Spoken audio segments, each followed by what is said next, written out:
अनामिका जी, अपन बात कर रहे थे शाब्दिक आचरण की, तो डिबेट में भी शाब्दिक आचरणों का बैलेंस रखना चाहिए, क्यों टीवी पे बातें सब सुनते हैं। अभी राधिका केड़ा के लिए कहती है पार्टी छोड़ गई, करे भाई जिसको जो जैसे कि जिस पार्टी में जाएगा, अगले की मन की बात है, अपनी आइडियोलॉजी जिसको जैसे लगती है। हृदय परिवर्तन क्या होता है, मान लो 10 साल बाद कोई किस पार्टी में जाए, अपनी अपनी मन की बात है, आप उस पर क्या टिप्पणियां करते। बात हो रही है जुडिशियल प्रोसेस की, जुडिशियल प्रोसेस को क्यों दरकिनार किया जा रहा है। बुलडोजर एक्शन करिए आप, तो अपराधी को आप एनकाउंटर करिए ना, जब तो कोई क्वेश्चन नहीं करेगा।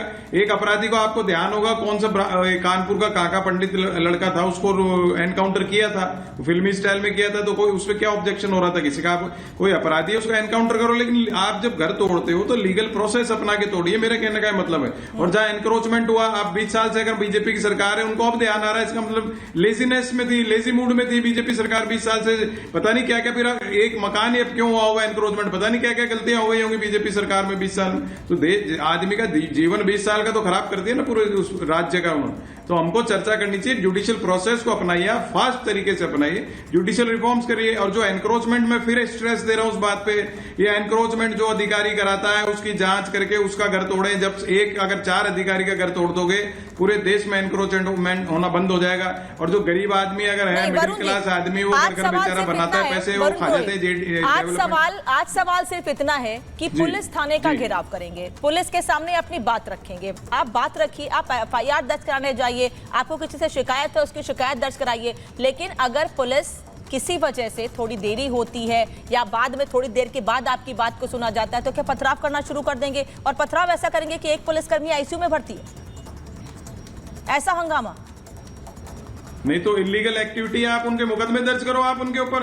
हाँ, इलीगल एक्टिविटी है, उस पर आप मुकदमे दर्ज करो, गिरफ्तार करो, उनको सजा दिलाओ। मैं वही तो कह रहा हूँ। अगर मान लीजिए मर्डर होता है, मर्डर करता है कोई, मर्डर का घर तो नहीं तोड़ रहे आप, बुलडोजर नहीं चला रहे, रेपिस्टों का घर तो नहीं तोड़ रहे आप। कितने रेपिस्टों का घर तोड़ा, सूची डलवाइए पूरे केंद्र सरकार से या सब राज्यों से, किसी की भी सरकार हो, वो तो नहीं कर रहे। मैं जो बात कर रहा हूँ बुनियादी बात कर रहा हूँ, इनका प्रशासन का फेलियर है। और जो एनक्रोचमेंट है उस अधिकारी को सजा दीजिए। और कहीं रेप हो जाता है, उसके रूट कॉजेज में जाइए। पूरे देश में अचानक से घटनाएं कैसे बढ़ रही है, पूरे हर प्रांत में बढ़ रही है। मैं कांग्रेस बीजेपी की बात ही नहीं कर रहा, उस पर चर्चा क्यों नहीं कर रहे आप? सोशल फेलियर है हमारा सबका कि रेपिस्ट अगर रेप हो रहे हैं और उसके बुलडोजर, आप उसमें फटाफट 2 दिन में 4 दिन में, जब मैंने आपको कई बार कहा विदेशी महिला के साथ कोई घटना हो जाती है तो 10 दिन में 15 दिन में कोर्ट का जजमेंट दिया जाता है। तो क्यों नहीं भारतीय महिलाओं के लिए आ जाता है ऐसा जजमेंट?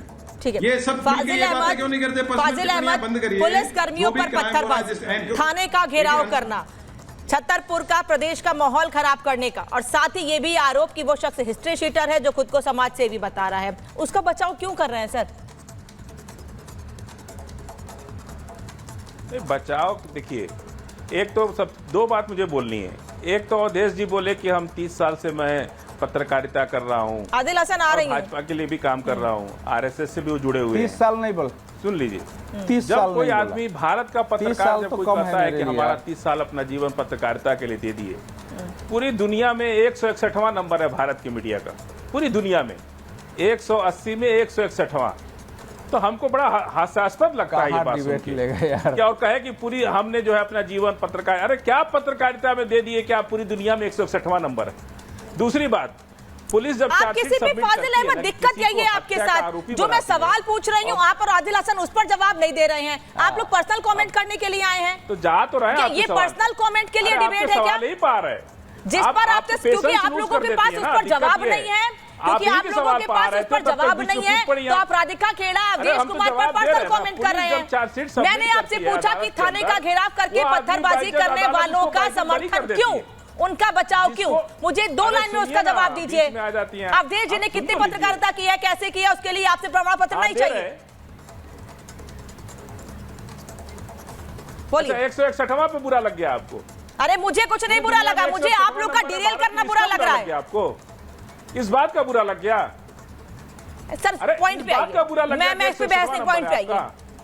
वो आप इतना दिल पे लेने की बात नहीं, जो है तो है, उसमें क्या कीजिए, कोई आप अकेले थोड़े हैं, पूरा देश है उसमें है, हम लोग भी हैं। अब पुलिस की बात जहां तक कर रहे हैं, पुलिस चार्जशीट सबमिट करती है कि फला आदमी ने इसकी हत्या की, और उस आदमी को अदालत बाइज्जत बरी कर देती है, पुलिस की चार्जशीट को नहीं मानती है।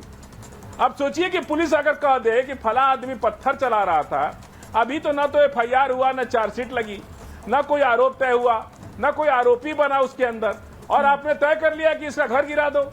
ये गलत, ये सही है क्या? कल को अगर बाइज्जत बरी हो गया कोर्ट से, जो भी इंसान है, अगर वो बाइज्जत बरी हो गया तो उसका घर बना के देंगे आप? देना पड़ेगा ना, सरकार को देना ही पड़ेगा। जब उसका कसूर नहीं होगा, वहां हजारों की भीड़ में किसने पत्थर चलाया, ये किसी ने देखा नहीं उसको, और किसने पत्थर चलाया, हजारों की भीड़ इकट्ठी किसने की थी? कौन? अभी तो इस पर कुछ विवेचना ही बाकी है, पूरी विवेचना अभी बाकी है। हजारों की भीड़ इकट्ठी किसने की थी? बुलडोजर चला दो, ये तो सिरासर सत्ता की गुंडागर्दी है। हजारों की भीड़ इकट्ठी किसने की थी? हम भी होंगे तो हम भी चला देंगे बुलडोजर। भीड़ किसने इकट्ठी की थी फाजिल अहमद? ऐसे थोड़ा ही होता है। और जवाब दीजिए। पास है सब, वो टीवी पे आके बोल रहे हैं, टीवी पे आके उन्होंने वीडियो बना के बताया है कि हम लोग पत्थर नहीं चलाए। अब कैसे आप एक तरफा कोई बात बोल सकता है कि उन्होंने पत्थर चलाया है? सर, किसी ने गोली मार दी और कहते मैंने गोली नहीं मारी, तो उस पर एक्शन नहीं होना चाहिए, एफआईआर नहीं होनी चाहिए। अगर कोई इनोसेंट बन के आकर वीडियो जारी करके कह दे कि मैंने नहीं चलाई गोली, तो एफआईआर दर्ज नहीं होनी चाहिए उस पर। उसके लिए गवाह सबूत लगते हैं। मतलब वीडियो को आप कानूनी सबूत से ऊपर मान रहे हैं? हमने नहीं मारी। आप एक वीडियो जारी करने को, खुद को बेचारा साबित करने के लिए वीडियो बना दिया गया, तो उसे कानून से ऊपर मान रहे हैं आप। तो आप क्यों उसके खिलाफ हैं? उसके खिलाफ आप क्यों हैं? आपकी एक संवेदना उसके खिलाफ क्यों है? आखिर हो सकता है वो निर्दोष हो, आपकी संवेदना उसके साथ क्यों है? मेरा सवाल ये है। भी होगा राधिका जी, 20 सेकंड। तोड़ने का ऑर्डर अदालत करेगी। आपकी संवेदना ऐसे लोगों के साथ क्यों है? मेरा सवाल ये है। किसी का घर राधिका जी, 20 सेकंड। उसको फांसी दे देगी। देखिए ना, भीड़ तंत्र से जिस तरीके से इंडिया अलायंस और उनके साथी काम कर रहे हैं, चाहे कलकत्ता हो चाहे यहाँ हो, एक भीड़ आती है, एक मॉब आता है, वो अपने मंसूबों को पूरा करते हैं। यहाँ पे पथराव होता है, वहां पे एविडेंस डिस्ट्रॉय किया जाता है, कमरे को तोड़ा जाता है, और फिर कहते थे तो भीड़ थी, हमें क्या पता। एक एजेंडा देखिए किस तरीके से चल रहा है, उसका देखिए हर जगह जहां जहां इन्होंने चाहे एआईएमएम हो, इंडिया अलायंस के लोग हो, इन सबका एक झुंड बन के चल रहा है, एक झुंड है, और वो झुंड वो अनलीश कर देते हैं। वहां पे पुलिस वालों के ऊपर पथराव कर दिया, बंगाल में, और जिन लोगों ने पथराव किया है उन पर एक शब्द नहीं सूझ रहा है। उनको तो साफगोई का प्रमाण पत्र देते फिर रहे हैं ये नेता, उनसे कोई सवाल नहीं किया जा रहा है। और इसीलिए आज हमने पूछा कि ओवैसी जैसे नेता जो बड़े पद पर बैठे हैं, जिम्मेदार पद पर बैठे हैं, वो अगर लोगों को भड़काने का काम करेंगे तो क्या संदेश जाएगा। बहुत बहुत धन्यवाद आप सबका जुड़ने के लिए। महाभारत में इतना ही।